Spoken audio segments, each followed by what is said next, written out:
Now, obviously, not attached to one issuer. I'd love to hear a little bit about what you're doing at the moment. I gather it's within the sort of active management sphere. How are you helping clients come to market?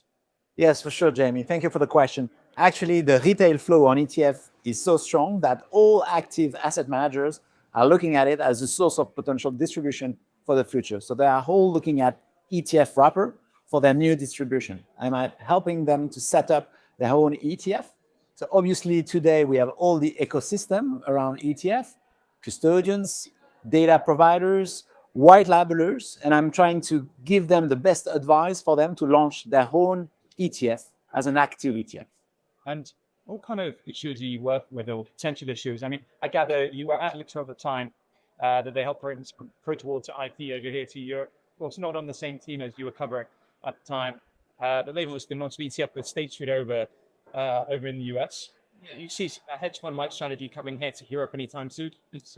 For sure. The Bridgewater deal that you are mentioning in the United States with State Street is like a landmark deal that bring attention to the whole alternative industry, So all hedge fund managers are looking at it as an example of potential development in the US, but in Europe as well. So I'm expecting that some hedge funds managers in Europe will launch their ETF in the next 2 years.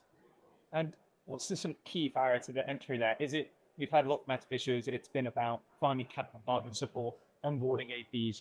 Is this the main hold up there? Do you see some constraints potentially on the strategies that you work with an ETF? But all depends on the player you are talking to. If you are talking to an asset manager that is already managing UCITS fund through CCAVs, actually, you're right. The main additional expertise that you need to bring on board is on the capital market side, potentially on the distribution side and on the marketing side.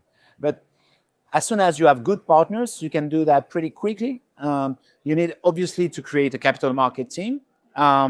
But apart from that, we shall remember that eventually UCITS ETF are UCITS funds. So they are under the same regulation, the same mechanics than any UCITS funds. Arnaud, thank you very much, sir. It was a pleasure.